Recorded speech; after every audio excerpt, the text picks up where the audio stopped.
ॐ भूर्भुवः स्वः तत्सवितुर्वरेण्यं भर्गो देवस्य धीमहि धियो यो नः प्रचोदयात् ॐ शान्ति शान्ति शान्तिः. नमस्कार my dear friends, नमस्कार. This is video number 22 on Talks with Sri Ramana Maharshi. This video onward I will make videos short because that is beneficial for all my dear friends. So I start video number 22, 21st of March 1937, talk number 375. A middle-aged Canaries visitor asked about akarma, actionless act. Maharshi replies, whatever one does after the ego has vanished is a karma. That means effect of karma on a sadhaka is effectless after his ego is destroyed, because we undergo various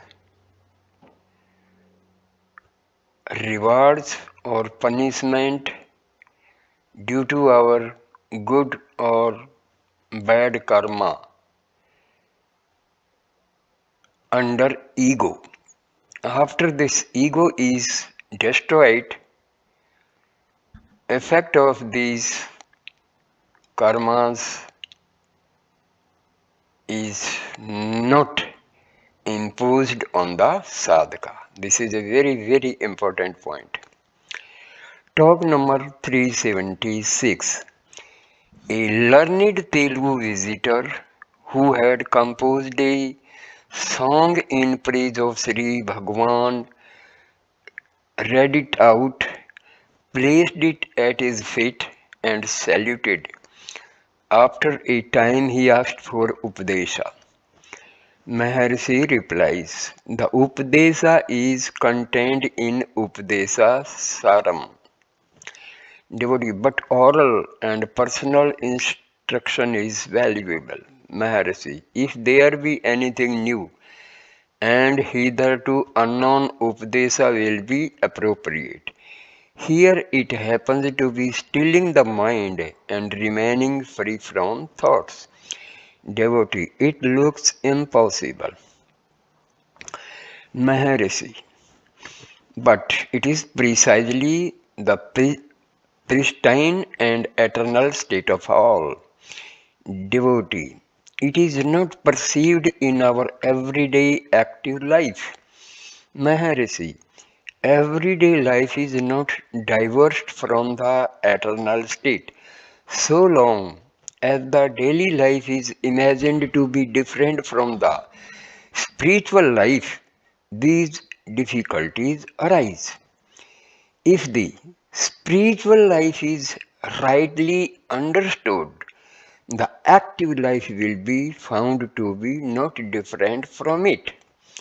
Can the mind be got at by the mind on looking for it as an object? The source of the mental functions must be sought and gained. That's the reality. One does not know the self owing to the interference of thoughts. The self is realized when thoughts subside. Devotee, only one in a million pursues sadhanas to completion. Bhagavad Gita,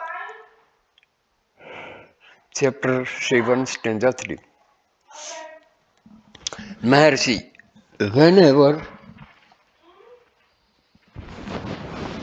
whenever turbulent mind wavers then and there pull it and bring it under the control. Bhagavad Gita, chapter 6,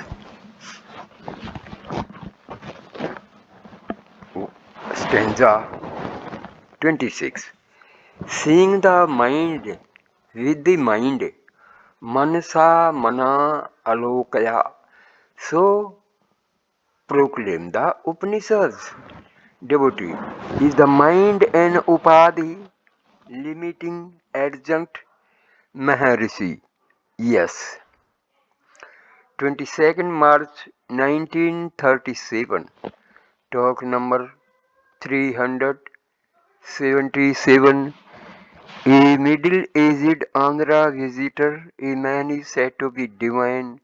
Why then does he have regrets? Maharshi, divinity refers to the essential nature. The regrets are of Prakriti. Devotee, how is one to overcome regrets? Maharshi, by realizing the divinity in him. Devotee, how? Maharshi, by practice. Devotee, what kind of practice? Maharshi, meditation. Mind is not steady with meditation.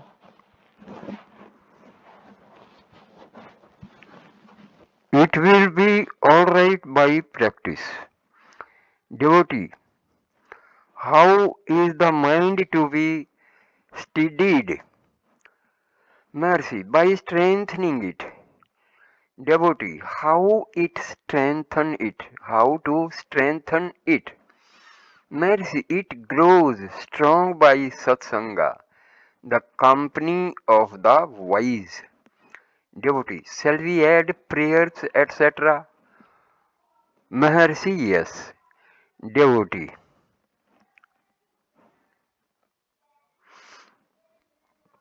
what of the one who has no regrets? Maharshi, he is an accomplished yogi. There is no question about him. Devotee, people cite disasters, for example, earthquakes, famines, etc., to disapprove God. How shall we meet their contention?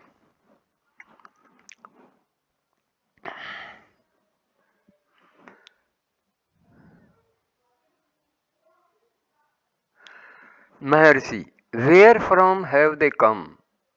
Those who argue. Devotee, they say nature.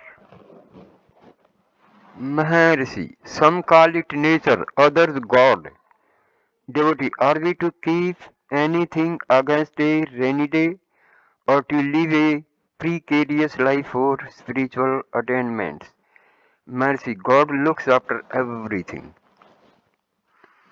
27th March 1937, talk number 378. In a conversation with an Andhra visitor, Sri Bhagavan quoted, ऐसा अस्मा समय महाबहो मनो दुर्निघम चलम अभ्यसेना तो कौन्तेया वैराग्येन च गृह्यते. Without doubt, O mighty armed hero, the mind is restless, hard to curb, yet by constant effort, Partha, matched with detachment, curbed it is. To explain Vairagya, Sri Bhagavan again quoted Sankalpa Prabhavan कामामंत त्याक्तवा सर्वण ऐसे सतः मन सावेन्द्रिया ग्रहमम विनिमया समन्तः. Having cast out without remains all longing born of thought for self, having drawn in by mind alone, his team of senses from all sides. As for practice abhyasa, सनाय पूर्णमेल बुद्धया धृति गृहीत्या आत्मा समस्थं मनः कर्तव्य न किंचिदपि चिंतयते. By slow approaches, let him come to rest with patient, rock-poised will, his mind at home in selfhood pure. Let him create no thought at all. Again for jnana, yato yato nischarati manas chanchalam asiram tatsato nityam tad atamneyeva vasamne. Though over and over the fickle mind, all restlessness is wandering goes, still over and over let his regain control and poise it back in self.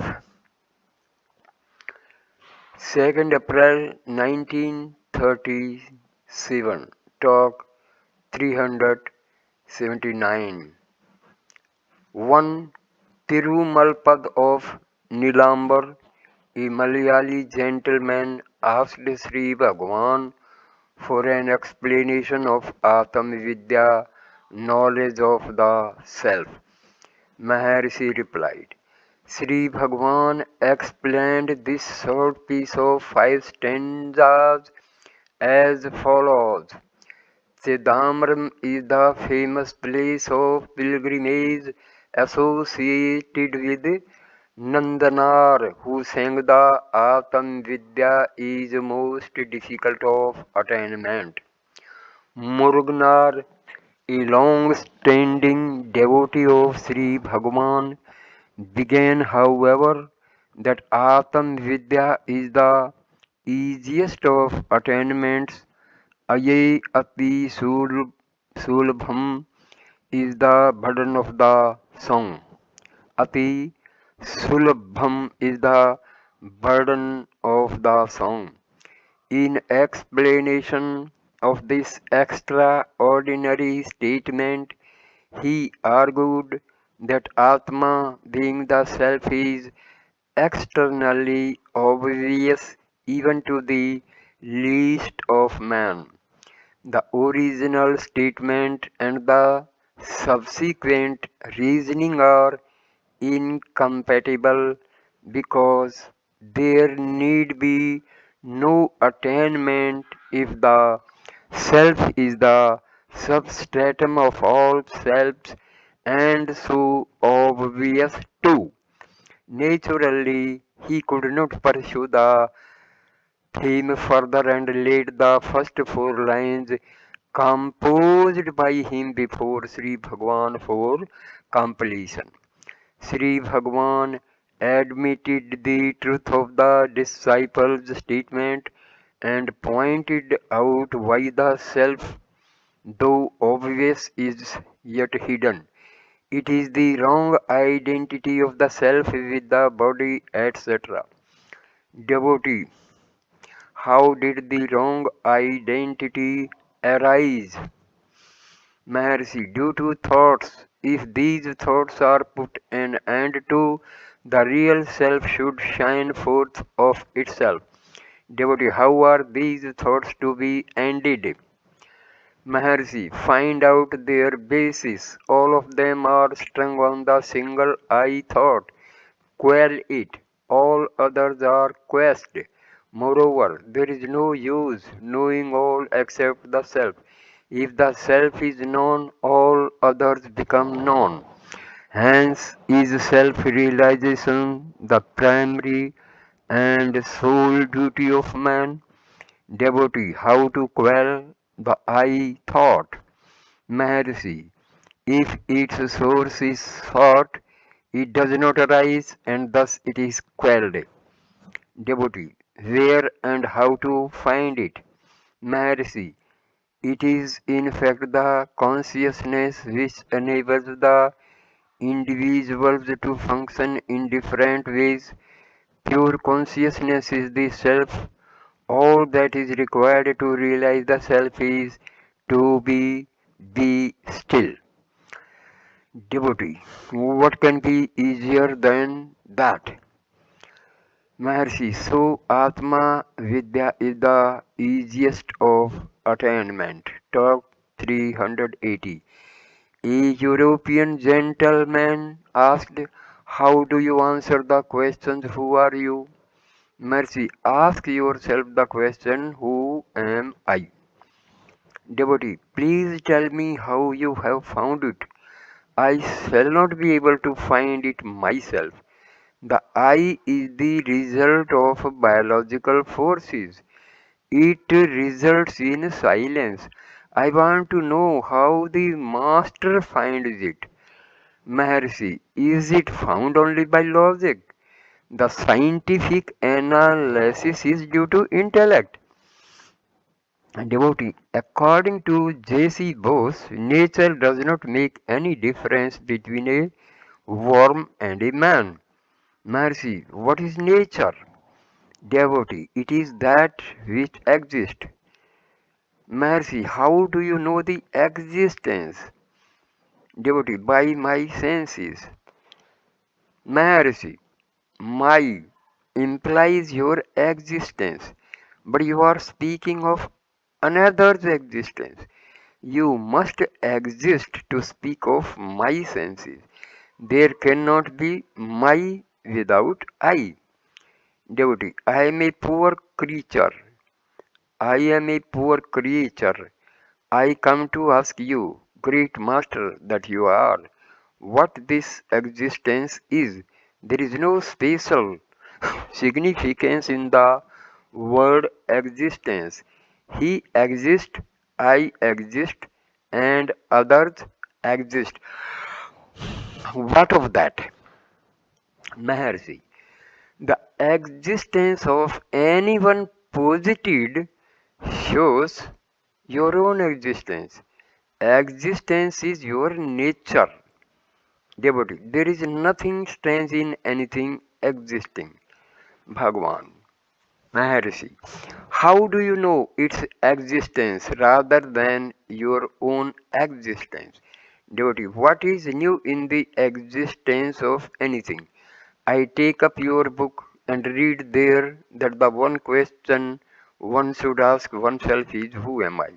I want to know, who are you? I have my own answer. If another says the same, and so too millions of others, there is the probability of the self. I want a positive answer for the question and no playing with words.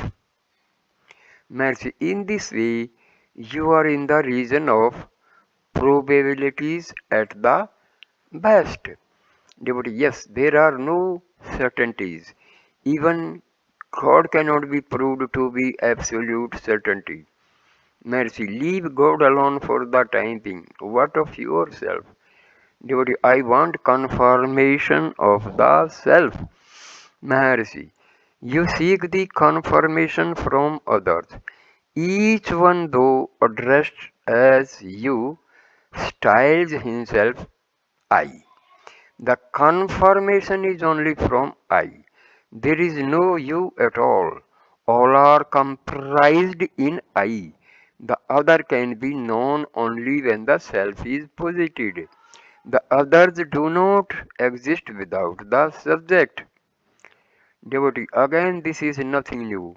When I was with Sir C.V. Raman, he told me the theory of smell could be explained from his theory of light. Smell need no longer be explained in terms of chemistry. Now there is something new. It is progress. That's what I mean when I say that there is nothing new in all statements I hear now. Maharshi, I is never new. It is eternally the same. Devotee, do you mean to say that there is no progress? Maharshi, progress is perceived by the outgoing mind. Everything is still when the mind is introverted and self is sought. Devotee, the science is what becomes of them. Maharshi, they all end in the self. The self is their finality. It was 5 p.m. Sri Bhagwan left the hall and gentleman left for the station. So I end this video here. Next video will start with talk number 381, page 371. Thank you a lot for watching this video. Please like, comment and share the video. Namaskar.